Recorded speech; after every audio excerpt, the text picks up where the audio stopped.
So I'm starting a petition. I eagerly await every single fan, every single one who's ever patronated the Nen Show to sign it. I'm requesting Sorachi to put in more Hidoro. It's been like 200 fucking chapters. He's the main character of the manga. I don't know why he hasn't shown up more. I don't get it. Where's Hidoro? Hello and welcome to the Nen Show Podcast. I'm your host, Craftsdwarf. This is my co-host, Mathwiz. Say hello, Mathwiz. I'm not Mathwiz. I'm tired.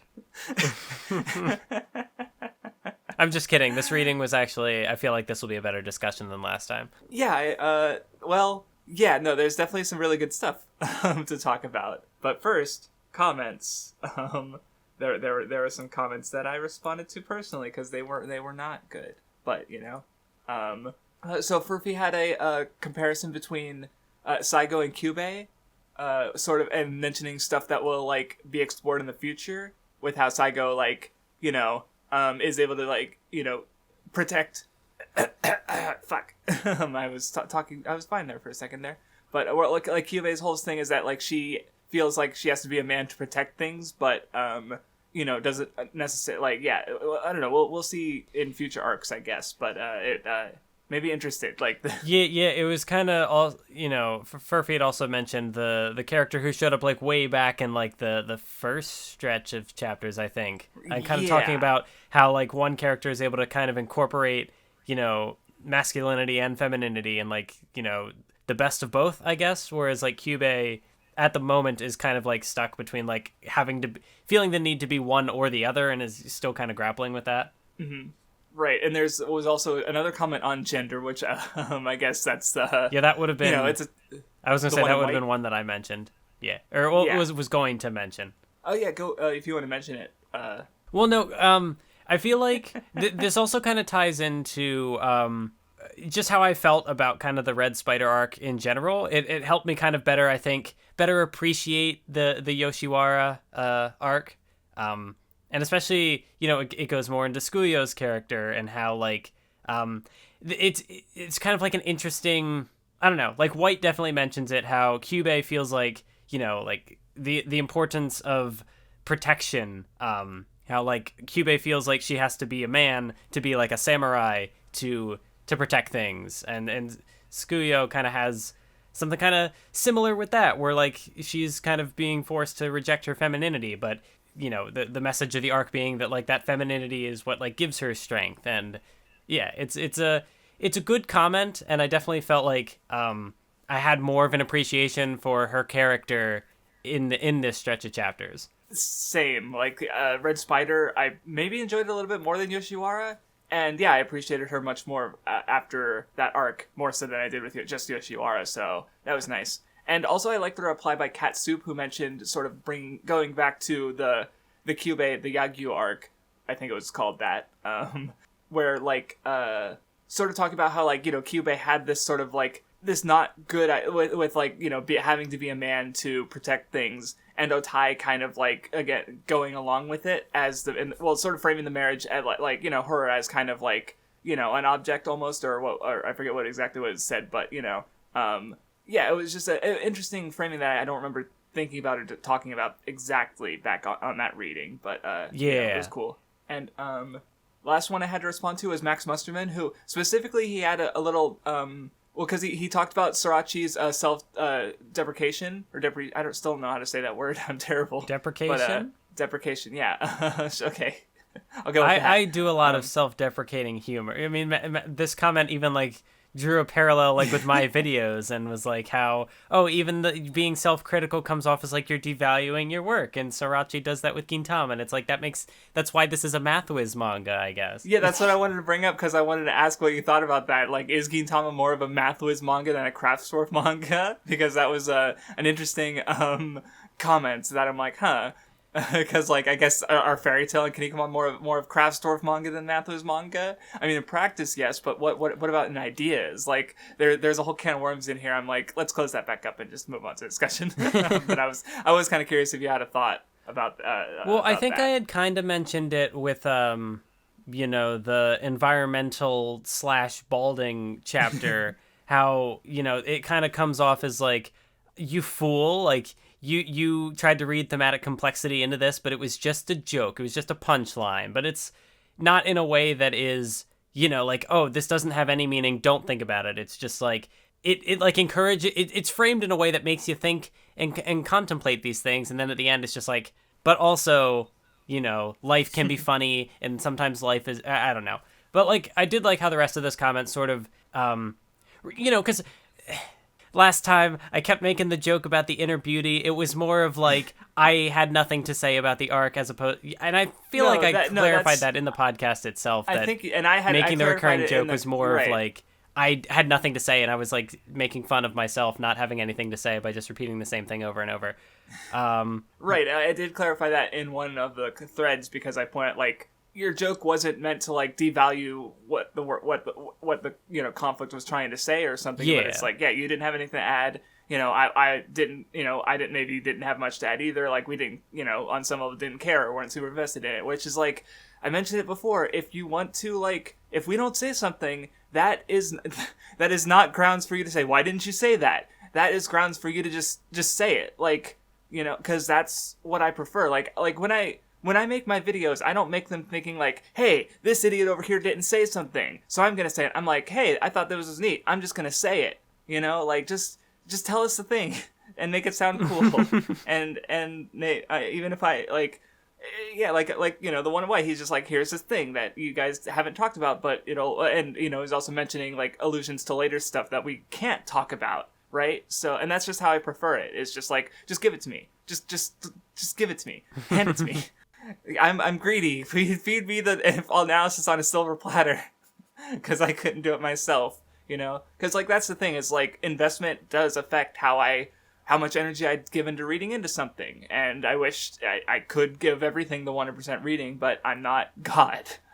So but that's all I have for comments. Well, basically what I was getting at is that, like, even though, I kept, like, making the joke about the inner beauty thing, like, there was a genuine, I like how Max Musterman's comment framed it as, like, decay, or, like, how, beauty can kind of be into that, and I was kind of thinking also, like, maybe there was supposed to be kind of a natural versus, like, artificial sort of thing, like how the planet conflict, they were not really, like, working with nature, and they were kind of, like, I don't know, and like that caused conflictions with the planet. And I guess if you wanted to read it from like a beauty point, how the characters, because there was the conflict with Otohime, and obviously the fact that it's like framed as like this commercial for bald people, it's like a trying to, I guess, go against like aging and like that natural decay. And so maybe there's like there was supposed to be sort of like a compare and contrast there.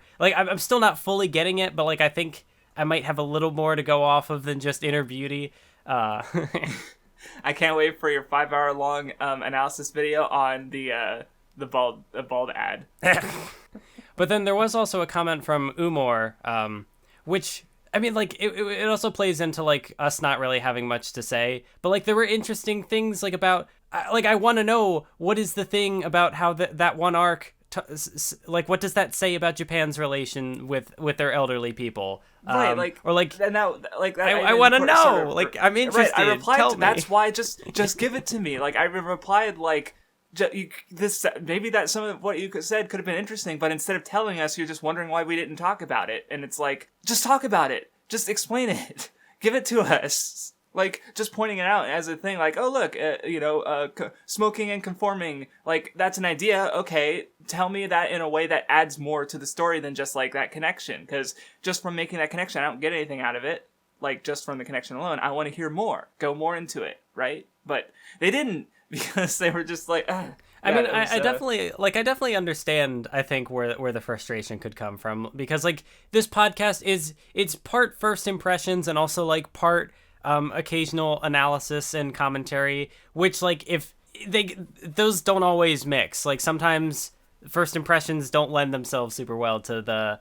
the super deep commentary, and I think that was just kind of an episode where we just really did not have much to add. And I mean, like, I don't begrudge anyone for not, for like not finding that to be a super interesting discussion. I think I'd even said, like, in the middle of the podcast that, like, I felt bad about not having much to say, but that's how it be sometimes. Mm-hmm. But like I said, this podcast, I have more to say. I think maybe I can add something a little substantial, maybe. Yeah. So getting into it, the first chapter we have, Shinpachi and Kagura want to get stronger. The training arc. Right, and Gintoki's like, fuck you, because he's fucking Gintoki. And it just, Katsura comes in and Dragon Ball references, and yep, that happened. There's a lot of one-off chapters. One of them is probably my favorite one-off chapter so far, easily, but then there's other ones that are just like, yeah, that happened. The one after that I did think was funny, was the Mado trying to get an apartment to live in, and it was the murder scene. Yeah. I mean, if the rent was low enough, as long as I don't have to clean it up, like, I don't care if someone died there. I don't know about you. Well, and I guess, like, one thing I did think about, and maybe it was that comment making me think about things, is just, like, because in Japan, there's just way less space, right? So, there, like I've seen, what was it? There's, like, a type of, inn or something like that, where there's, like, these little pod rooms or something like that, or just, I saw one picture where it's like there's just a stain on the ground that was apparently like an old person died and they just hadn't been found for a while. So it's like a place where someone has died inside it isn't unusual in like, especially when you're considering like Japan as a kind of like very small country with a very high population density. So just the idea, I guess, was kind of like parodying, being a goofy version of that with an extreme version of that so. It's just something I thought about. Yeah, this is a chapter where, like, I feel like I had a decent idea of kind of what, like, the overarching sort of theme of this, like, stretch of chapters that we read was. But I'm not sure how much, like, is this chapter more along the lines of, because it's like, it's like, a cheap room, but it's also, like, a mess. But, like, if you put the effort into it, but then, of course, at the end, it's just like, they're joking about, like, no, you take the room. No, you take the room. And then nobody wants it. Yeah. So, like, speaking of the reading, what I was going to say is basically because of the fact that we haven't been talking that much, the readings have been changed around a bit. So instead of, like, 13 to 15 episodes, it's now going to be 12 episodes. So, like, this reading is longer. Like, I did change the description as soon as I could, but it's different than what I say in that episode. And that will continue a bit going forth for some of the other ones. But yeah, just wanted to bring that up. So now instead of finishing Gintama in like March or April, we might finish it in like February. Right, or March or so still, but like, probably February, but I don't know for sure. I haven't checked it. I haven't done the math. Well, you're the math. And no, I'm kidding. Anyway, after that was one you DM'd me about, the barbershop. There's probably something here. I did not vibe with the humor of this one at all. Why does the Shogun gotta get bullied? He didn't do anything wrong. Yeah, I'm not a fan. Like, I wasn't sure what to expect when you DM'd me about it, but then it just, I read it and I'm like, oh, can you please stop bullying this guy? He didn't do anything. I just felt bad for him. Like, it wasn't even funny. The next one was funny, though. The Saw parody. Like, I kind of forgot how kind of a big deal Saw was in the 2000s. Like, there were parodies. I never saw it, but I just saw parodies, and I maybe saw bits and pieces of it when other people were watching it. But, well, and the setup is really good because Ogis is always trying to kill Hijikata, right? Yeah. But that became part of it where Hijikata's like, oh, fuck, he's gonna kill me, right? Like... That was just this, like, consistent point of tension for the whole thing. And then, it was more than that. It was all to fuck with him. Because Okis is a fucking bitch. Yeah, I think also with Gintama, sometimes it's tricky to, like, get a full grasp on what, like, the chapters are going for when like at the very end they will do that joke and kind of flip it on its head. Because like you go through this and it almost seems like, oh, is this like a sign of how they've kind of progressed? Like they're able to work together, and Okita is not just totally out to destroy Hijikata, but then at the end it's like, haha, I set this up, you fool. Right, like if you wanted to like take a look at Hijikata and Okita's like full dynamic, then like how would this take place in that? Because it's like, oh, Hijikata's like, he's pulling him along, he's gonna get free with Okita, he's not gonna, no one's gonna get sacrificed. But then Okita was just like, it was all me, it was me, I did it. And then yeah, it's just he's just fucking around. So it's like, yeah, that happened. And then about like, I know the exact point when like my tone for reading, well actually I don't know if, maybe it kind of went back, but there was definitely the chapter. Basically, like, the chapter starts where it's just a birthday cake with... a very cute birthday cake. Yeah, with Kyubei's face on it. And I'm like, wow, Gintama's good, actually. And it was a fun chapter where it's like, you just have all the shitty birthday stuff happening, but it just winds down. It's like, nah, you know what? All the party and shit doesn't matter. It's just playing board games with your friends, and it's cute and good. And you had like some character development for the servant guy, because instead of him throwing this part, because like, earlier on, like when Kyubei in this group was first introduced, he's acting more in service of what the ideal Kyubei should be, and not really thinking about what Kyubei wants and like what is the best course for her. And so like in this chapter, it's all like set around the premise of, oh, he invited all these fancy people and with all these connections because the family legacy, and Kyubei should want this. But then at the end, he takes the guy out and he's like, hey, thank you for coming to this party, or the party was all as long as she has like a few close friends, like that's good enough. And so it's like, oh, growth from this side character, that's cool. Yeah, and it was good. He's slightly less of a piece of shit. So yeah, that was a good one. So after that was the chapter with Kagura unable to sleep, and she kept trying to find ways to get to sleep, and then it ended up with Gintoki's unable to sleep. I really like the one there. It was for me, it was a page turn with the 2 pages where like there's the story about the dog, and with the kind of Hachiko story where the dog's like left behind for 20 years or something, and he comes back, and then no, your dog is not dead.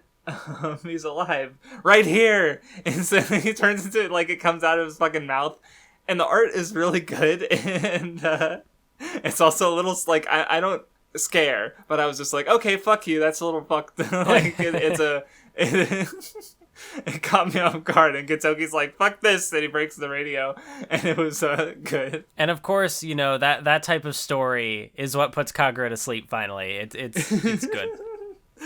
Because she's a precious goblin who's like You see, like a chapter like that, I definitely also think that I have had some frustrations reading Gintama, more so than like other manga we've covered, by way of it being more of like an episodic structure.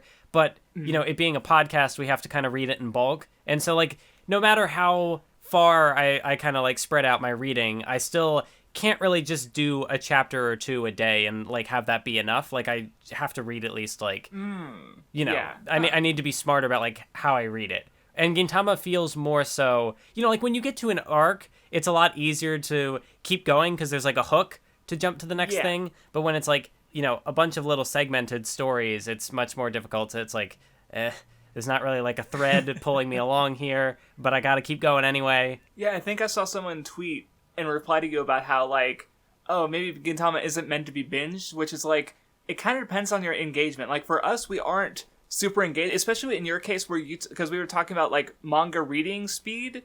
And, like, how long does it take you to get through a single volume again? Like 2 hours, you said? Well, because for Gintama, there's a lot of extra text, and I'm already pretty slow at reading manga. And it's, so I think it was like 16 minutes a chapter or something. So yeah, I'm not very... And it's like, okay, I could skip over text or skim it, but then I'm not going to, like, fully process the words on the page. So it's kind of like trying to strike a balance between, like, processing what's being said... so that makes it harder for you to because like setting aside, oh, I need to read this volume, I'll just set aside 2 hours to do it. Like, that's like a movie, Mathwiz. That's a lot, right? And I'm not saying, like, because, for me, it took, I counted one volume, I don't remember which one it was. I think it was 28, so, like, a little after this. But it took me, like, 45 minutes to read.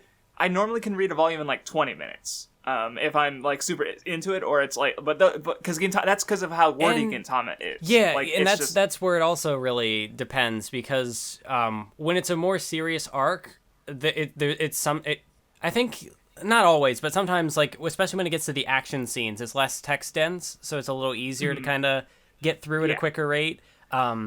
But when it's a lot of episodic stuff, and right, because there's a lot of text, set up like the premise and all the setup, and doing the back and forth jokes, and it's like lots of text. So because again, this came up in the first episode where it's like, oh, that's assuming, like people make the same complaint with Hunter x Hunter, especially later on, that it's like it's a lot of text, and it depends on how you're consuming it. Like, it's not an inherent flaw; it's just like for the very specific purpose of how and why we are reading this. It makes it more difficult, but that's not even to say that it's a bad thing on Gintama's part. Yeah, well, because that person said like, oh, you have to binge it, but it's like, 8 volumes every 2, like 70 volumes in half a year. Like, I just finished rereading Naruto today. I started on the 1st of the month, so I reread all of Naruto. That's 72 volumes, 5 less than Gintama, in 23 days. And, like, I also read Kingdom. I caught up to Kingdom, so that's another 60 volumes. So it's like, I can read fairly quickly. Like, Gintama would probably take me a considerable amount of time, because they're just, like, longer to read volumes. But I don't think we're binging it, basically, is what I wanted to say. And also, my friend Vindy has been watching it, and he has been able to watch a crazy amount of episodes in a relatively short amount of time. Like, he doesn't remember the last time he watched an anime as quickly, and he's been really liking it. So it depends on how much you like it, basically. But yeah. And I think it's also you have more experience reading manga, as you've said. Like, you just said that you read all that Naruto in like the span of a month. I don't think I could do that. Right. Like, for me, I just like I spend an hour or two reading 3 volumes a day, except for the last few days where I just like I think I took like a couple days break, and then I just like started binging The War. Yeah. And I'm gonna finish Black Clover before the end of the because I also read 10 volumes of Black Clover, by the way, and kept up with Shonen Jump every week, which is like 2 volumes right there. So, right. These are series that are easier to read than Gintama, and I've been reading manga since high school. So there's just reading speed that I've picked up that where Mathwiz, like, most of your manga has been for the Nen Show. So about 3 volumes a week on average, because 6 volumes of reading every 2 weeks, that's so 3 to 5 volumes a week, so in comparison, right, yeah. Yeah, we even talked about this before off podcast, that I think I have read maybe like 1 or 2 manga before we started the Nen Show, so I was very, very new, like in the greater context. I don't know. Mm-hmm. Also, I download it, so I have like an image viewer that allows me to view 2 pages at the same time. I've been having some trouble with that with Gintama, because like I have to zoom in to read the text, because the font isn't. Sometimes the font is like too bold and I can't make out the words, and sometimes it's like too thin and I can't make out the words. Oh, I swear this reading probably had like 8 different scanlation groups. I swear, like, Jesus fucking Christ. Okay, like, so I don't blame you, right? Where I get like 2 pages, my monitor is pretty big, so I can comfortably like see everything without having to zoom in, like, right? So it's not even just like individual reading speed at that point. That's also just like logistics of the devices we're using to read it, right? And how, like, you're using online services, I'm sure. So it's Well, no, I've also been. This is a rare reading where I've actually like downloaded the manga and I have it. Okay. So like I can see 2 pages at once if I zoom in all the way, and like have to scroll. I don't know. Never mind. We're getting a little off track. Yeah, we're off topic. I'm just gonna move on to the next chapter, which was the another fucking bait and switch where like well, I thought it was interesting because I feel like see, I'm curious if he's talked about his sort of like develop, because like it's manga. I don't blame any author for taking any sort of shortcuts or something, because it's like it's a rough like production cycle, So this chapter, it was the one where it's like a fixed perspective on the Odinstall guy, and like, you know, it's the same background around him. It's just, you know, mostly a lot of dialogue.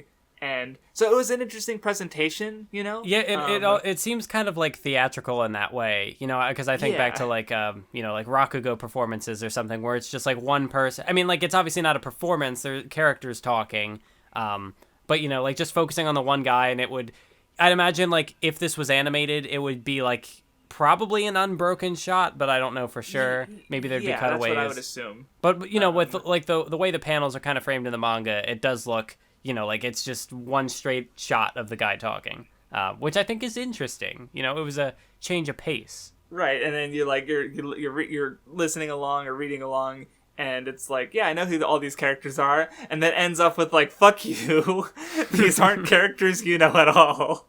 They're all completely new.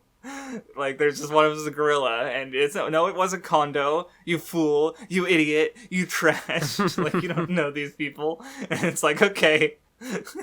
Okay, that's right. I forgot about this arc for a second. The Otsu one with the Idol Wars. What did you think about this one? I mean, it was an arc. Yeah, this is probably like, if I'm trying to remember how many arcs we really got. Like, there's two really standout ones, and then off the top of my head, there's two that were just kind of there. Though I did like the ending. Oh yeah, the Ashtano Joe reference, or because I mean, yeah, it had to be a Joe reference because Gin Toki even had like the eye patch. Yeah, and well, then right, and well, especially I think the one line that also made me think about it was just sort of like Toshi kind of you know, validating his existence through the boxing. You know, I was waiting for them to do the burned to white ash thing, but they didn't.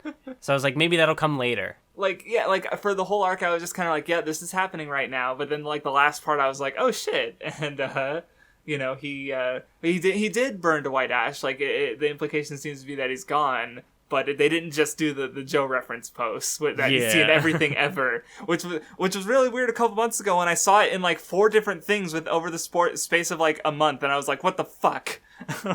Like, some of them were airing as I was watching them, and some of them I was watching on my own, and it was weird. But, yeah, he didn't go for the easy Joe reference, which is, nice. It was good. The ending was good. The rest of it was fine, I guess. Okay. Then there was, I'm not sure how I feel about this one. The chapter where they all got sick, and, like, I think it was fine up to a point, and then once, Will Smith comes in, I don't know. Oh wait, I'm also realizing in the middle of the Joe reference in that chapter, there was also a Yu-Gi-Oh reference. Oh yeah, that's right. Because they had the card dueling. Yes. But yeah, so what do you think about Will Smith?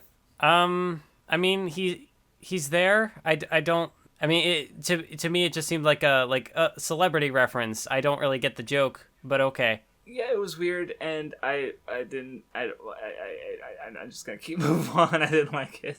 I had like made the tweet where I was just like, I'm confused. I don't know what's happening, and there were like some interesting replies to it. But I don't fully know what to make of it. Yeah, and then the part that's weird is like you have Will Smith saying an Obama quote, and at that point I'm just like, why? I mean, like, Katsura's an idiot.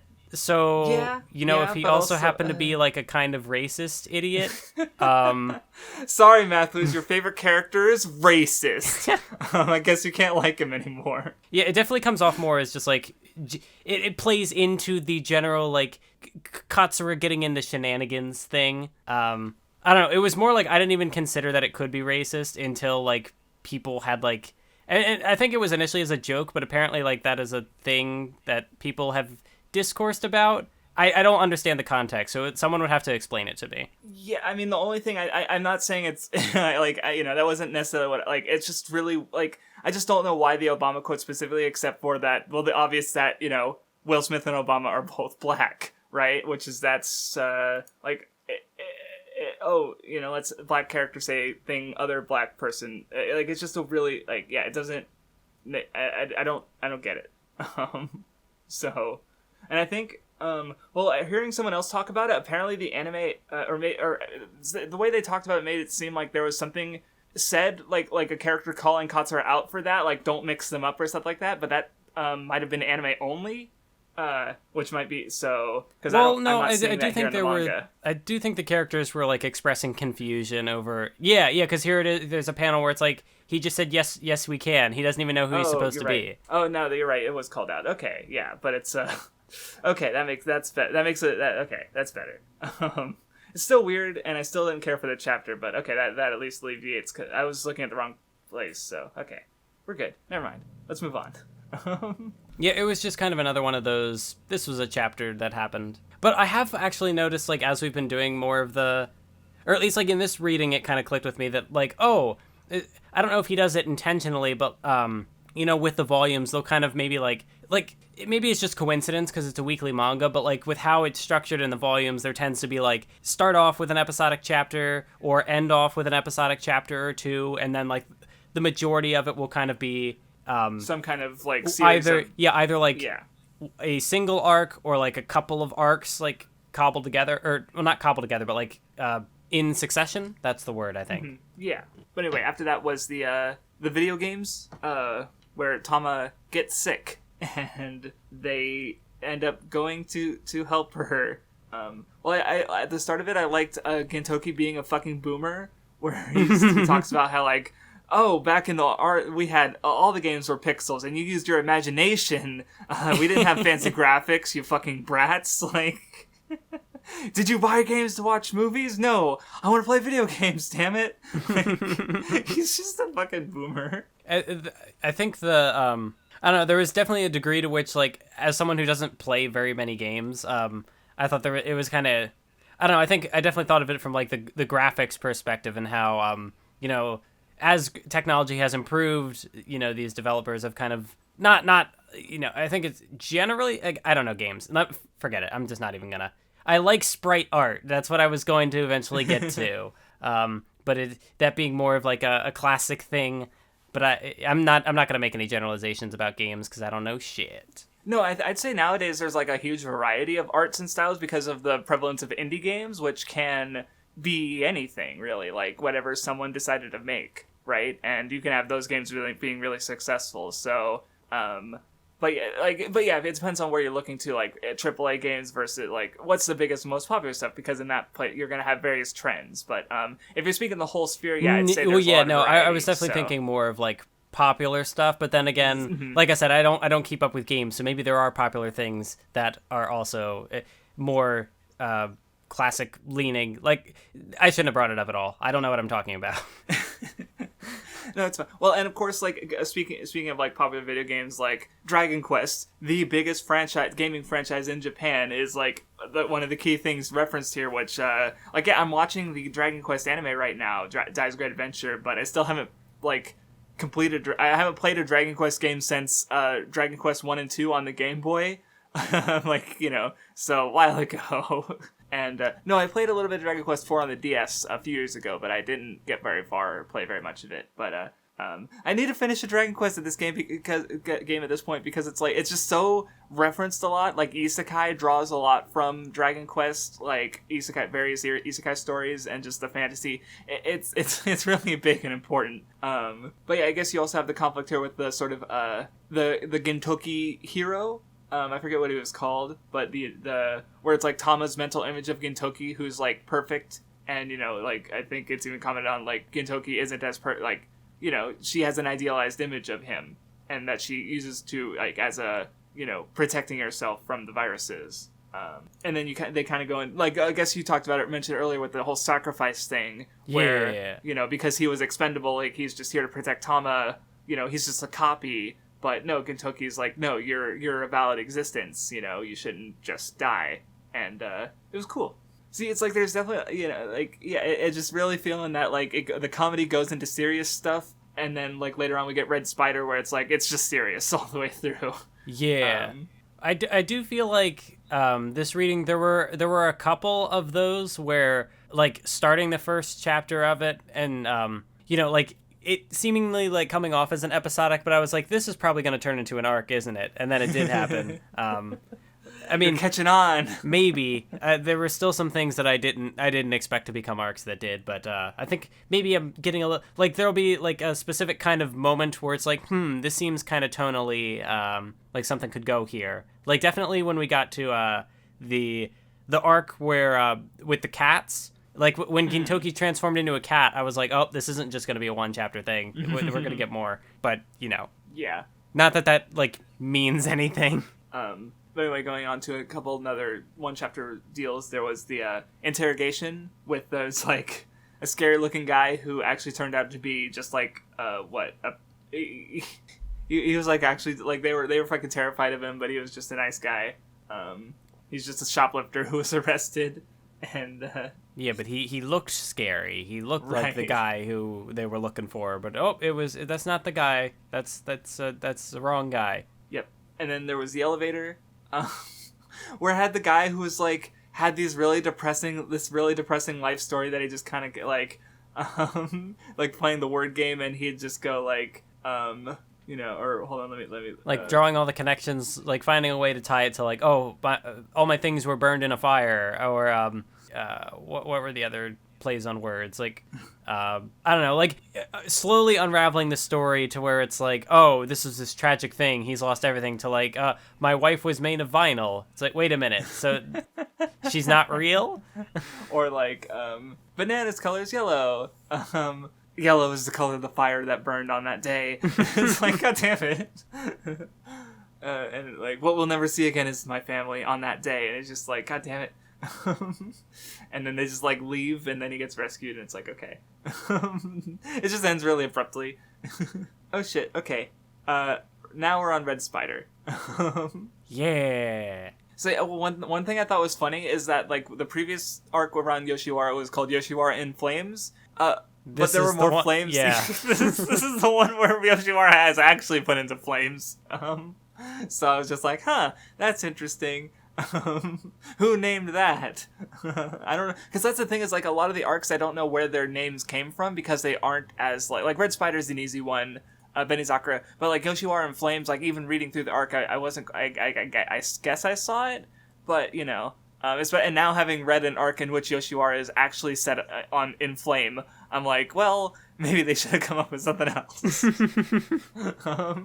Unless they're official for somehow. I don't know where they came from, but I wouldn't think so, because it's completely fan. Well, maybe I guess there is an anime, even if the manga is all fan translated after the first 22 volumes. But yeah, I think between the some of the comments, and then also the fact that this very clearly starts off with like, focusing on the moon, so it's very clearly kind of the inverse of the previous Yoshiwara arc, which was very much about the sun and the light. Mm-hmm. Although it's not quite like a darkness and light thing, because the moon is still its own brightness, so it's very much like a reflection of the Yoshiwara arc in some ways. Yeah. So yeah, it was definitely, I think I had an easier time getting into this arc than I did with Yoshiwara for whatever reason. No, I also like this one. Maybe a bit more, just because I was more into it. It was cool and good. But yeah, like starting off, like now that Yoshiwara is free from Hosen, like you kind of get that issue with like maintaining yourself and your ideals and having struggled with that in the world, where Hosen sort of, by keeping everything locked in the past and keeping it trapped, he also was protecting it. But now that he, they have to deal with crime and drugs and stuff on their own now, that that since they got rid of Hosen. So, and of course the Red Spiders come in, who once has a business with Tsukio. And so you mentioned this in the tweet, where it's like framing it as badly as possible, even though you liked it, because it's funnier that way. Because like there is the whole thing with she's like, yeah, I've cut myself off from my femininity. I won't care if you touch my boobs. And then Kotoki does, and then she gets embarrassed and tries to kill him. Yeah, so it's it's very much like there's probably like a thematic thread, or like a video you could make out of like Gintama. A lot of the things it uses to convey its themes are very crude, very lowbrow humor, but also it's not solely that. Like obviously, like the accidental groping scene shows up in a bunch of things. And mm-hmm. I mean, it's probably varying degrees of, does it have any significance, or is it just there because it's the trope? And this one very clearly is like a, it almost seems like it's going out of its way to kind of like set up the idea that like, oh, there's this idea that she had to reject her femininity, and so but then here it's very clearly called attention to like, oh, she gets flustered over her femininity, so it's like she hasn't rejected it fully, and of course the rest of the arc kind of goes more into that. But the fact that this was used as like a framing device to sort of set that up in a way was like maybe not the initial like setup, but like it was a piece of the puzzle. But there's definitely something funny, I think. I was trying to explain this to someone who had replied to that tweet too, that there's something kind of funny in like, think about like, oh, the deep analytical, big analytical piece on the thematic significance of accidental boob grab. It sounds kind of like absurd and but also like that's legitimately what's happening. So it's like, I don't know, there's something kind of funny in like considering that, like lending much like weight and like gravitas to this joke. Yeah, and they even just like dismiss it as like, what is this, To Love Ru? And like they just kind of sidestep it, but it is there for a purpose and it works. But yeah, Jiraiya comes in, Tsukio's mentor. I also do like how there's almost I don't know if it's like intentionally a callback, but the fact that they show up to that gang place and she throws a bunch of those kunai and they're like stuck in Gintoki, and that was kind of like the joke in Yoshiwara where right, he's like, no, I'm too good for this, but it's like there's a knife sticking out of your face. Yeah. Again, like I don't know if it was meant to be an intentional callback or just kind of a joke that happened to line up with that, but it was neat. Yeah, I assume it's an intentional callback, but then we find out that I can't believe Sorachi ripped off the Phantom Troop. Spider tattoos? What is this? And Naruto too, there's a character named Jiraiya, and he's ninja. It's just plagiarism at this point. I mean, Kishimoto ripped off Togashi, so But yeah, we start getting Jiraiya's whole deal where he kidnaps Tsukio, and I did actually kind of like at some point I think it like clicked to me in place that maybe he wants her to kill him, and then sure enough we get his backstory, and it's like, yeah, he wanted to be killed like he had killed in the past, kind of like corruption deal, and it was neat. Also, like. See, the thing with like I was joking about Hidoro at the opener, but we do like. I don't remember the last time Hattori showed up, the ninja guy. Yeah. And like, but no, he comes in and because he's also a ninja, and he's also kind of tied to with his father, who was Jiraiya was involved in that, and so he kind of gets some stuff, and yeah, but we haven't seen him in a while, so it's kind of cool. But trying to think of it's like I like the arc. I know there were things I had to say about it, but I know initially around the point where like you finish that volume and like when I was first kind of going through it and I hadn't completed the arc yet, I was it was like kind of happened to be like a stopping point in one of my readings. Like I think I had finished the volume and it was like taking some time to think on it, and because I feel like there is probably like I feel like someone has probably made like some sort of take on this about how like, oh, is it reinforcing gender roles because the woman embraces her femininity or something like that. There was a way that I had thought of it that was more less surface level than that. But I thought about it more, and because I basically I was thinking about like her character arc compared to like Kyubei's, where there's like a similar but different thing going on, because like with Kyubei it leans I think more into things that I like to see, where it's sort of like looking at the arbitrarity of gender and gender roles and like saying like, what does it even mean to be one or the other? Whereas with Tsukuyo, there's more of like I felt like this arc what it kind of does is like you have this guy who he's like trying to mold his pupil in his own image, and and there's like all this talk about like to be tough, to protect. And it's how, you have to reject your femininity to be strong, to get stronger. And it kind of... So it's less of... I think it's less of like how I think, Kyubei's character is more like kind of challenging gender roles and like looking more into like, what do they mean? What do they mean to different people? Whereas this is more, I think, I was thinking of it more like, as a society, there is, like being masculine and tough, there's definitely like that precedent or what's the word? Tradition? I don't know.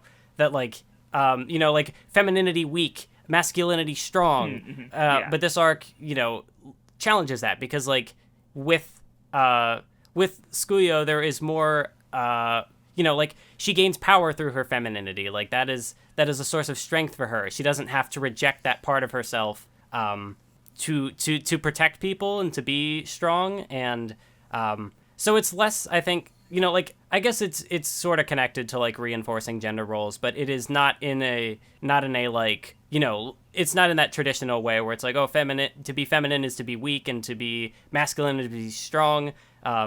It's more like challenging the way we perceive the power balance of gender. I don't know. I'm still thinking it over. I don't have the full words for it. Because Jiraiya, he's like, his weakness is that, like, he's trying to force Tsukuyo to be this way because he's not strong enough to, Gintoki kind of gets on it too. Like, he can't, bear what he's trying, he's putting it all on his people to, kill him because he wants to die, but he can't kill himself. And of course, Gintoki kind of connect because he has his teacher who helped him, and where Jiraiya is only, hurting Tsukuyo. So, he's, which, gets Gintoki angry and involved. I'm trying to think of if I had anything to add to your observations about the gender, because I'm also thinking, you mentioned like how, he kind of isolates himself, and so there was definitely also, I guess more like the parallel to Gintoki and how there's like the whole thing with the mentor, and like he couldn't even support his pupil, like, so, he wasn't even really like trying to protect. It was more just like, I missed the point that I was going to go with. I lost my train of thought. Yeah, I guess to go back to the corruption thing, because I was told this, apparently it has to do with the historical person that Gintoki was based on, where they were called a demon, but after a certain point, like, or something, they were, sort of, I guess, somewhat redeemed, I guess. And so, like, because we see the image with child Gintoki surrounded by corpses that he presumably killed, and it was his mentor who sort of, like, made him better, basically, who stopped him from being the silver-haired demon, or what was it they called him before? So, white demon? I forget exactly what it was. But,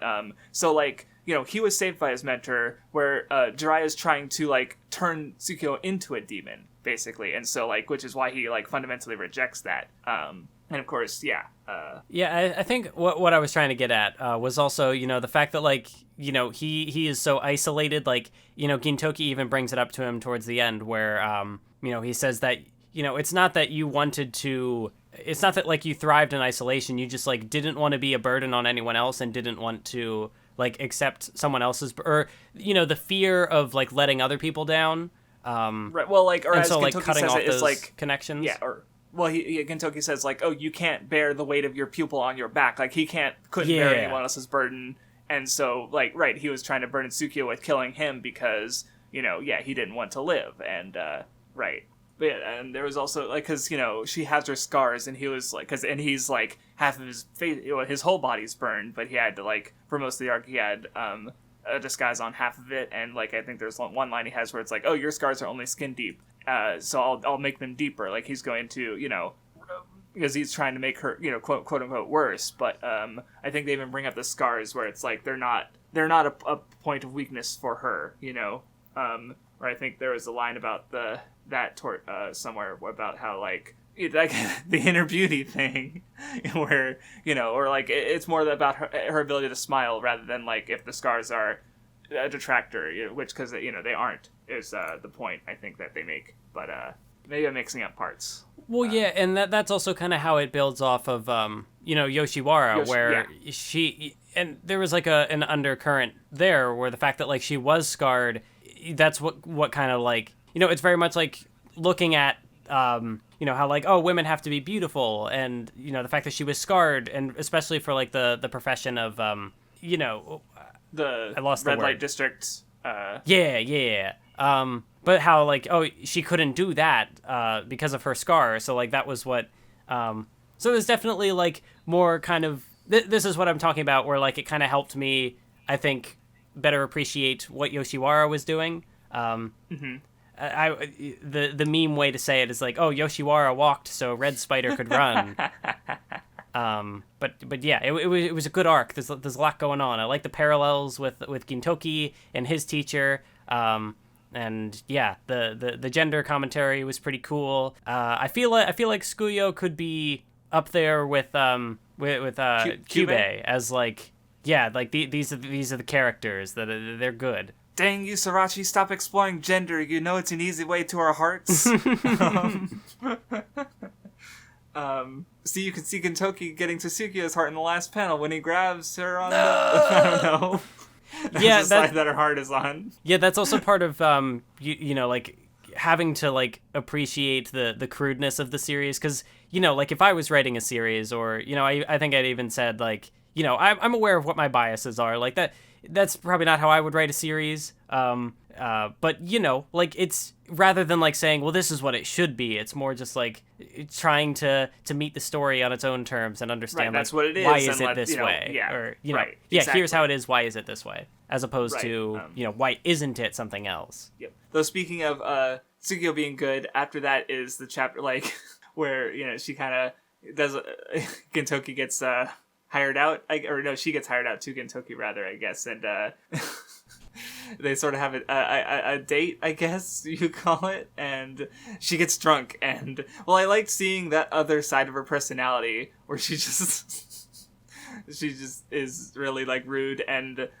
like, the one panel where she's, like, sneering down at him, and I just like that expression, it's funny, and, it was funny. But it was also, kind of more exploration on kind of who she is and how, like, she relates to that femininity, because, like, here's a chance for her to do the thing, you know, that she couldn't do because of her scar.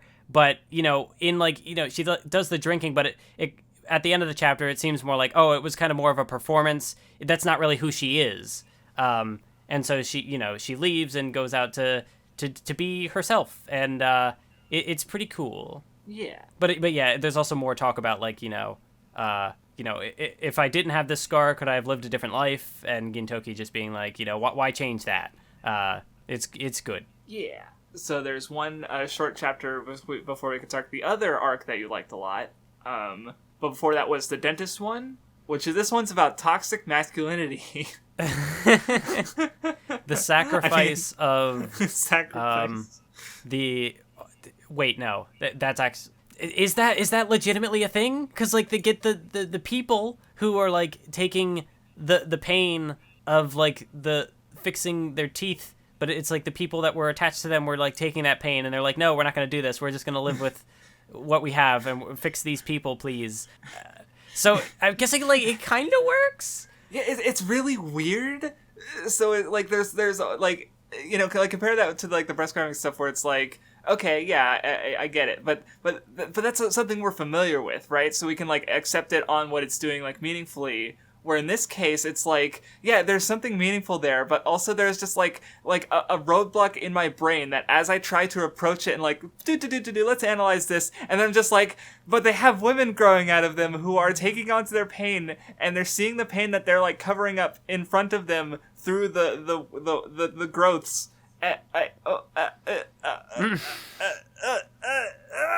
I don't got my brain just, like, you can hear the gears grinding and just, like, it's. So is the moral to take care of your teeth so you don't have to go to the dentist and have growth people suffer the pain of, or at least, or just in general, be open about, like, because if they were open about their pain and weren't, like, being weirdly competitive, then they would have been in that situation in the first place. You're right. They were cowards and they wouldn't accept their pain, and so the pain got shoved off onto somebody else, and then they had to. Yeah. Is it like? is this brilliant? Actually, I didn't think about it as hard when I read it. I was just like, I was too busy going, like, what am I reading? What are you doing? Someone's already in the comments being like, "Oh, here's all the points you missed, and here's all the greatness of the dentist chapters." Well, I also like the joke where there's, like, the death robot, and then it's like Natasha, or something like that, like a normal name, and they're like, I want that one, and they both got the death robot, and the cute nurse lady wasn't even an option. There was never peace was never an option. So that was a funny gag. But yeah, that was a weird chapter, and now that I think about it, like, oh shit, it's actually better than I thought it was. Anyway, then we get, you tweeted about this one, the popularity poll. Well, because this was one of the arcs that I had heard was a thing. It's one of the few pieces of context I had on Gintama. Actually, yeah, it probably was you who mentioned it. No, because I forget when it came up, because I remember mentioning it. Apparently, there's an arc in Gintama about the popularity poll, and I also brought up Medaka Box, which does it as like a small thing. But this is like it's a full-on multi-chapter arc. And it's actually like even just the conversation at the start of it with Yamazaki and Shinpachi sort of like contextualizing their ranking, where it's like, damn, we're gonna get mocked, but also we're like boring straight man characters, isn't it fine to be the best boring characters in the manga? We're the stepladders for the other ones. And it's just like, it was actually interesting. And like then you have like throughout the whole arc is you have the like little signifiers like with the ranking kind of continuously like, driving, like, in a way it's sort of like highlighting how like important it is, because it's like they're permanently labeled. Yeah. You're the 8th most popular character in the manga, and then right, so yeah, it's just a really fun stretch of chapters to read, because I do like how there's kind of the double-edged the importance of the ranking, the fact that they're always there, but also kind of like the what's the word, is facetiousness the word I'm looking for, where it's just like the fact that the arrows are constantly there pointing, it's like, oh, I think there are even points, like when Yamazaki shows up, it's like, oh, 9th place, I mean Yamazaki. So there are like moments where it's like they refer to the characters by the number first, and then it's like, no, wait. So there's definitely like, there's something funny there. And also the fact that they are actual like physical objects that can be interacted with and shared, like, there's obviously the thing where like, they run into Skuyo, and the number falls off, and she's like, I don't care about this popularity poll. Like, here, you can have my number, we'll share it. And then it becomes like a whole faction, and right, that like, as if Red Spider and the following chapter didn't do enough to Iris to Sukiyo, she's actually just like a really good girl, and she's like sharing her number because she was like super popular, but she's like, I don't really care that much. And then she's like befriending the other girls who were like shitting on her earlier, and she's so good. And also the conversation was good, but like right away you have the joke with like Yamazaki, like Shinpachi just like finds him and he's like naked with like, and it's like, no, his ranking's falling. And, like, just the fact that it can change, like, and the fact that it changed, like, he was becoming less popular because of it, he's like demeaned in such a horrible way. It like. I thought that was funny, and well, yeah, because it's the recurring threat then throughout the arc is that they're and then that gets played with because like, I'm wearing 2 pairs of boxers, or Kondo, who is already like, your opinion of him is so low that like nothing he can do can be more humiliating. Because that's like his character. That's the appeal of his character, right? The appeal is that he's shit on constantly, and that's why people like, right, and you also get like interesting art things, like when you have the page where what's her name, Shinpachi's older sister, Otai, when she like climbs out of the panel and like goes to attack Sorachi because the author will also be in the popularity poll and he was ranked higher. I'm gonna kill that fucking gorilla. And then like, it gets all sketchy, and then there's a Fist of the North Star reference. And then it comes back. Art, right? And then the art stuff is like, there was definitely quite a few notable bits of art this stretch of chapters. Oh, the one gag that I liked was also when like fucking Sadaharu is beating the shit out of Elizabeth, and it's like super violent, and like, because he's 12 and Elizabeth is 10th, and it's just like, Jesus Christ.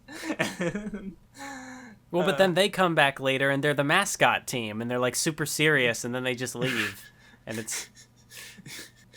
Oh my god! Right, like, there's these whole faction wars, and there's just a lot of good gags. Well, yeah, you get characters like dressing up as other characters, as more popular characters. So like Hasegawa as Takasugi, And they're like, no, they're popular. He's a popular plot relevant character. You can't just put on the eye patch and be more popular. And of course, Kondo dressing up basically as like Kagura, but it's supposed to be as like, you know, the older brother because he's number 7.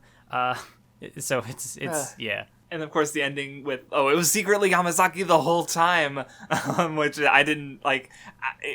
His ruse was strong in that, like, by being attacked by someone else, I could never be the villain, right? But it was him. And then, but does that also play into the idea of sacrifice? Because like these characters having to be sort of the soil that serves to prop up the more popular characters, the flowers, like, so they're kind of sacrificing their popularity to like boost others. Like, is that a thing? Does it also work with the sacrifice message? Yeah, because like, you know, Shinpachi, you know, he's he dirties himself by but then like that ends up turning around and like they both get recognized and they're both they're tied for first place and then they get thrown off the fucking side of the building because everyone's a fucking asshole. This might be my favorite. Like, it's weird to distinguish them, but like, cause, you know, but I do feel like, you know, again, there's the serious arcs and then there are comedy arcs that have serious parts in them. Yeah. And this might be my favorite of those kind of comedy arcs. Like, there are some other arcs I think I might like better, but, like, I might, you know, Red Spider probably and maybe Bunny Sakura, but, Well, yeah, because there's a lot of good meta humor that, especially, like, we've been doing a podcast talking about shonen manga, so, like, these are tropes we would understand. Right. But then also, in general, this podcast has been more meta than normal. Like, yeah, I don't know. Like, there's been especially in the early episodes, there's just been some weird shit that's been perfect because it's Gintama. But anyway, sorry, go ahead. Well, yeah, like there's the meta aspect of it. So, you know, with having history with the magazine and, you know, the type of story we're talking about, we have that context. But also the execution of it. You know, like all the things that we've brought up before, like with the numbers being everywhere and being things that can be interacted with, and also building off of just character stories, you know, like character tendencies up to that point. Like there's a joke about like they do the hostage thing, but Katsura is touching Kyubey. That's a no. You don't do that, and so he gets wrecked. Well, and yeah, because like we've been talking about the popularity polls since Naruto. Like every time there's a popularity poll, we would go out of our way to talk about it, right? And so I hadn't thought about like how it's been a recurring thing in the Nen Show. And so here we have the Gintama popularity poll arc where we get to talk about an arc about popularity polls in the manga. So like I hadn't thought about that until just now. And of course, you know, the rankings, they don't even mean anything anyway because the public has no taste. You know, like Kyubey 13th place, not even in the top 10. What is that? What is that? Takasugi, he hasn't been in the manga for 200 chapters. Get out of here. Who the fuck is Sakamoto? He hasn't been in the manga for 250 chapters. Like every time I look up the openings, because Sakamoto shows up in the opening, and I just think like this guy hasn't shown up since the first reading, right? Like he's still fucking around in space. I don't. Why? Why are you in all the openings? Yeah, and Hidoro's shown up more than you. Also, there was that one joke where, you know, like, who is it? Sachan and Otai are kind of bickering about, like, you're less popular than this character who hasn't even had as much screen time as you. And so, like, yeah, there's just good little, like, good meta jokes. It's just a fun arc to read. It's fun. Yeah. And that's where the good times stop. No, that's not true, but at least as far as the arcs go, I think, like, after this is just like, yeah, that was fine. Like, nothing much that stuck out to me. There's at least one individual chapter that I really liked, but, I bet it was the one with the hornets, right? You got me there. I don't know, it was a chapter that, I mean, this is literally, like, again, you weren't super into games, but this is just literally how the console wars. Yeah, went. I did at least get that much because you had like Microsoft. Yeah, Nintendo, everyone turned into Sony. bees and they killed each other. This was just how all internet discussion was like back then. And then the outsiders just kind of watching on from the sidelines, and they're just like, "What's happening?" Imagine not having all three. What are you, poor? But yeah, that was a chapter. Oh yeah, there was the girl who wanted to kill Okita. See, this was probably because it just came off the popularity poll arc. But like when he started talking about death flags, I thought that there was going to be way more like meta jokes. Like, is this the death flag arc? But there actually wasn't that much about like. I mean, like it was there because he had like the final standoff, and it's like, oh, is he gonna die? But you know, I didn't feel like. Not that that's a bad thing. It was just like missed expectations on my part. Because like, oh, I expected it to be more meta than it was. Whereas it was kind of just an arc, and that just happened to be the setup. Yeah, no, I was kind of expecting to be more on death flags too, but it was just kind of brought up a little bit. But one thing that was looking through it again, I like the part where Kagura eats Okita's food, but it was like it had Tabasco sauce in it, and just her expression as she's pissed off is really good. And he's like, I will kill him. I'll help her. She's so mad. Yeah, because of course, if there's free food, Kagura's gonna eat it. Right. And yeah, maybe it's also because it came off the popularity poll, but I just like, I don't know, I didn't have much to say about it. Like, maybe I don't know. I mean, like, there's definitely more with like the sacrifice idea, and because this specifically gets into like, you know, is it worth, you know, dirtying yourself to protect others as opposed to staying clean and losing everything? And you know, so Okita, he's trying to, you know, he didn't want the secret to get out that this guy just kind of ended up getting in over his head, but like, so he wasn't doing like the straight-laced, oh, be a good citizen, and you know, he like resorted to dirtying himself with like the working with the Yakuza or whatever the gang was that was involved here. So you know, he went off into the not good, but he was doing it to like protect his family, and so there was a thing there. Mm-hmm. Yeah. So maybe the sacrifice message also was just connected to the message of beauty, and because this is about like being clean or dirty, and it's all right. We're moving on. No, I'm kidding. That's funny. Oh fuck! The next chapter is bullshit. I hate it. Sorachi, you can't fucking do this shit. Do you remember which one it was? Oh, the one with the kid, and the workouts, and the rain. Mathwiz, I didn't just cry. I ugly cried. Oh no! It hurt. This is my favorite Sim one-off chapter, but also I hate it. I also hate Sorachi and I hate Gintama, cause fuck this chapter. But also it's really good. I definitely think that this chapter kind of, you know, it resonated more, probably because it doesn't really start. I mean, like there are jokes, but it's not like the same thing with like the old man and the dog, where like it didn't really vibe because it kind of started off goofy, and by the time it got to the serious stuff, I just hadn't clicked with it. This one kind of is much more restrained from the beginning, and so I do think that kind of helps it. For me, who doesn't understand the depths of the old man and the dog arc. Yes. Yeah. But no, so this one is like Kagura's just doing a radio calisthenics, or however you fucking pronounce it. I don't know words. And then, you know, yeah, there's some gags, and then she just connects with this one kid who's sick, and he's getting healthier, but then they sort of come up with this promise, and they keep doing it, but then he can't do it, and then Kagura starts doing it alone, and then everybody joins in, and first, yeah, because she keeps going after the month is over, and she even breaks the radio because like she's getting, you know, she's losing hope. And Gintoki comes in, and then everyone's there, and then he comes back, and the rain stops, and I'm like, yeah, no. I mean, it's good, yes, it's good, but also fuck my emotions. Yeah. Yeah, it doesn't surprise me that this one resonated with you pretty strongly. Yeah. It was good. I also like the next one.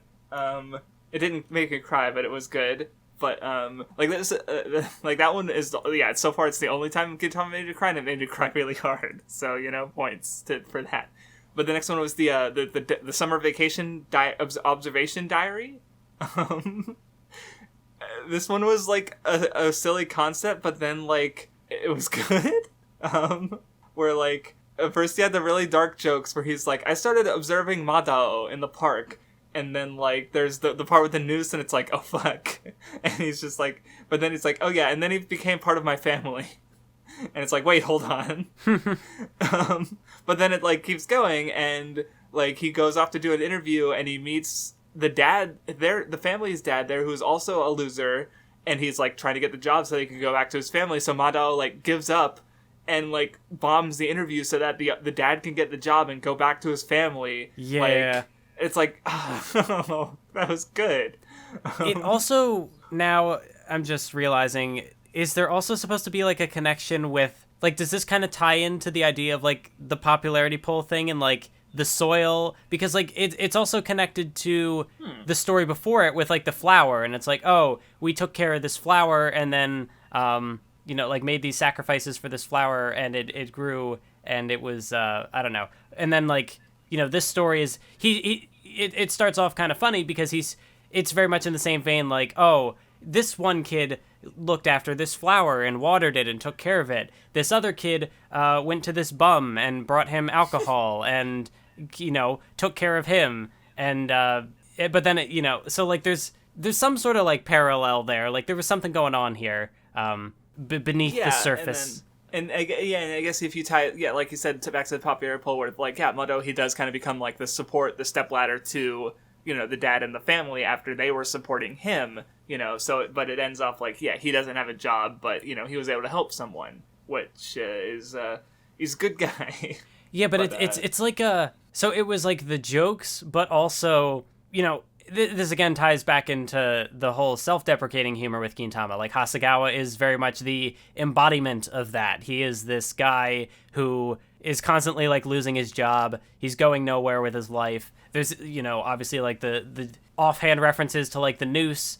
And there have been multiple jokes like that where he is kind of it's just like, why do I still do this? But so it's like it's another case where like the comedy is also there is like a genuine emotion driving it. Like it's not just bad man, or not bad man. I tried to boil it down to super simplicity for a joke and it didn't work. But yeah, like there's a heart behind the jokes here as well. And so like to see him have this character arc, this redemption arc, and so even when it goes back to him in the park and he's like, hey, I have some booze over here, but it's just water. So it's like character development, even though it still kind of goes back to the same place. Yeah. It was a good chapter. I liked it. I'm not sure if I have much more to say, but it was neat and unexpected. Like, that's the thing about the one-off chapters is sometimes you get like goofy bullshit. Sometimes we get goofy bullshit that I didn't like, and then sometimes we get like that was two good ones in a row. So it's like, damn it. Anyway, after that you get another arc where, like you said, it's like, well, once Gintoki turns into a cat, all bets are off. One thing I want to say though is I really like the cat design because like you see it and it's like it's the dead eyes, the messy white hair, and it's like, that's just Gintoki. Yeah. Right? Like compare that to the Katsura cat. Like that's just a black cat that we call Katsura. Like there's nothing about that design that makes me think of Katsura, I guess. Yeah. Where the Gintoki one is just perfect. Yeah, and then of course there's something that's like more on the nose where there's also Kondo, who is a gorilla for some reason. Right. It just happens, and then like it ends up and he's like still a gorilla, and then it just like it ends, and like okay. Right, that just happens. I was gonna say, because that reminds me of like the Amnesia arc where like you have Gintoki going through this one thing, and that like he has these moments and stuff. But then you have Kondo going through the same thing, and he's just like the butt of the joke, and he doesn't get the same moments, and it's just, which is, it's Kondo. Like we talk, like popularity poll. Like part of his appeal is that life just shits on him, and so yeah, I just realized that, and I was like, huh. Yeah, that's a good observation. I'm also just looking at like the art, and there's like that one expression when the cat reveals himself to be Katsura, and there's just like the dead eyes, the like shadow overcast. It's good because Gintoki just being like, I don't want to see this guy. Why is he here?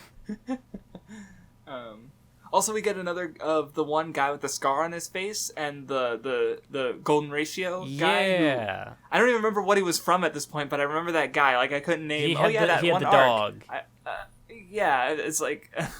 It's been so long now, and this is like the second time we've seen him after that. I'm like, oh yeah, that guy. He just gets a little appearance here. But yeah, there was the other cat who was human for longer, and Gintoki ends up helping him get like all the other cats behind him again, and so he doesn't sacrifice himself. I like the bit where they run into Kyubey and Otai, and they're like, oh, these cats look like they're hungry. We should feed them something. And Kyubey's just like, I just happen to be carrying this boneless ham, and it's like this big stack of meat. And it's like, why? It's Gintama. No character can get away from just being really weird in some way. Like, everyone's weird. And then there's also the bit where Otai has her like burnt piece of dark matter, as they call it. And then Kyubey comes back, and it's like, oh, Kyubey's going to give us the meat. And then Kyubey just takes the charred, burnt thing because it was made from Otai, or made by Otai. That's a different thing entirely.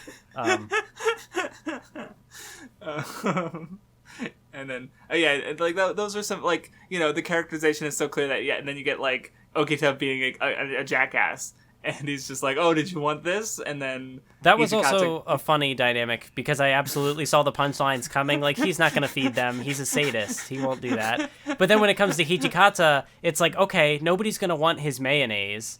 Right. So and then, like, happens. Yeah, he just dumps a pile of mayonnaise on the ground, and everybody's just like, let's kill him. Right.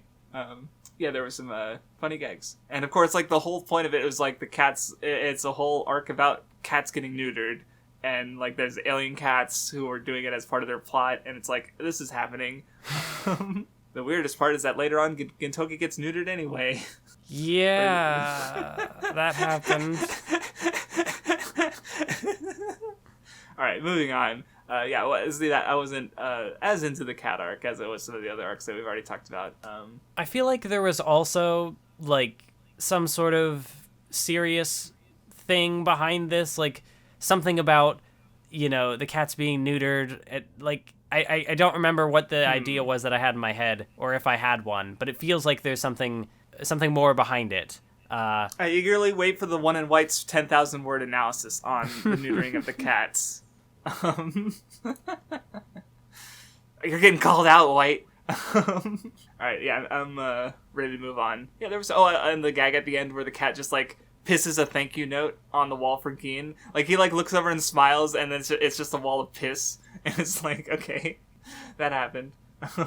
After that was the cooking lessons, where you have all the girls who are all terrible going to school to get lessons, and like, it's like there's like a wholesome thing where it's like, my translation, I don't know, because the teacher tastes their food, and he says, like, I don't know, I feel like, because he says, if I were Kato or Ken, I couldn't eat this, but she's like, I have nothing more to teach you, and I'm like, I couldn't, like, I don't know, I feel like it would make more sense if something was changed in that line, or if it's like, maybe the chef was trying to say, like, I'm not Kato or Ken, so I can't eat this because it's, like, not meant for him and it's made with love, or the teacher, and or like, I don't know, something like that. I don't know, maybe I just didn't get it, but or the translation was weird. I don't know, but I don't know. It was a chapter. What did you think about it?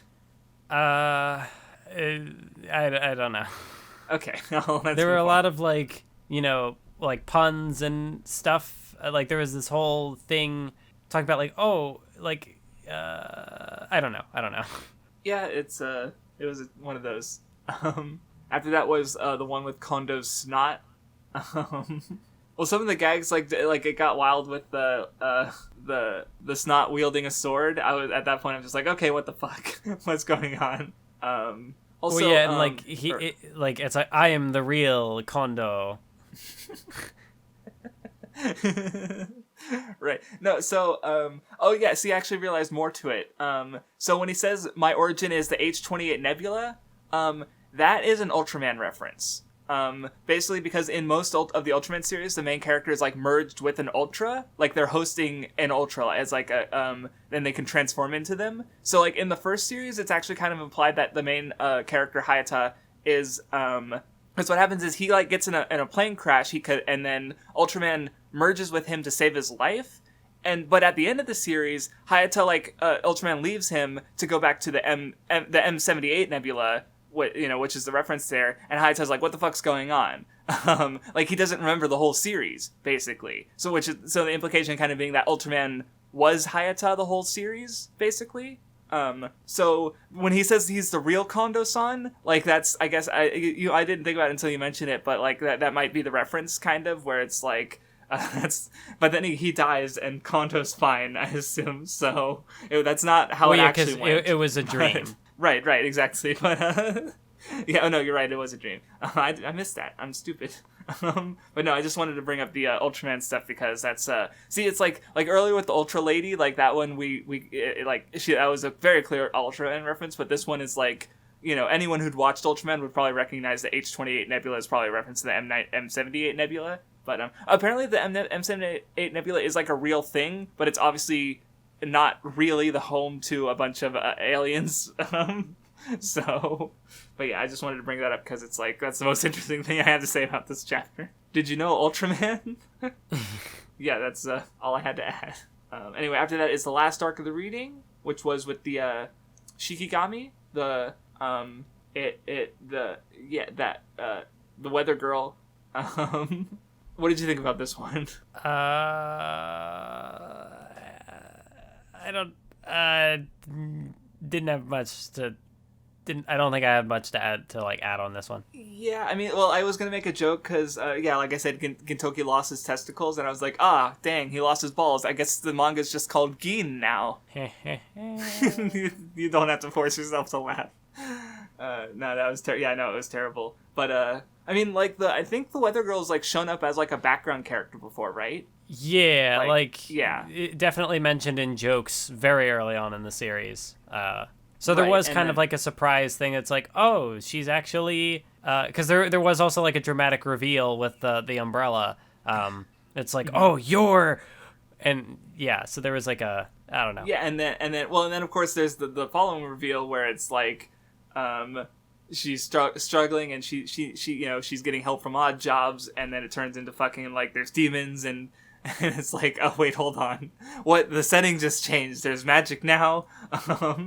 And they get involved in this whole tournament thing with this feuding families and this storm that they're able to sort of weather and make it less of a cycle of hatred, and there's still a rivalry between the families, but that's also their kind of peace, and it happened. But yeah, I also wasn't super into this arc. It wasn't bad. I was just not super into it. So, well, I mean, I guess thinking about it and trying to make connections that maybe aren't there, I don't know. But I'm thinking more on the whole clean and dirty thing, and how the one character uses the bad magic that he's not supposed to do. Mm-hmm. But if there is a connection there, I'm not able to fully connect the dots on it. Yeah, I also think because this was a longer reading than normal, so maybe by the end of it we were just kind of yeah. So the energy's gone, but oh well. But yeah, they brought back her smile and helped, and it was cool. But yeah, that about covers it for the reading of Gintama. It was, I enjoyed it more. I had more to say. Maybe slightly lower lows than last time, but also higher highs. So, and even though those lower lows were maybe only a couple chapters that I just didn't, wasn't it, the barbershop one and the Will Smith, the sick one, those were low points. But overall, yeah, I enjoyed it. I liked Red Spider. I liked the popularity poll arc. I liked that fucking chapter that wasn't fair. Sorachi, you can't do that. With the radio calisthenics. And, but overall, yeah, it was good reading. So next time is the chapter from 290 to 360. So 70 chapters next time. Get started. Because it's, we're doing more reading than normal. So, hold on, this is episode 5? Okay. So next time is the halfway point as far as like number of episodes go. 6 out of 12. So we're almost halfway done with Gintama, Mathwiz. 6 out of 12 is also the score that I would give Gintama. I'm kidding. It's better than that. Yeah. I figured so, but yep, anyway, thank you for listening, and we will see you next time.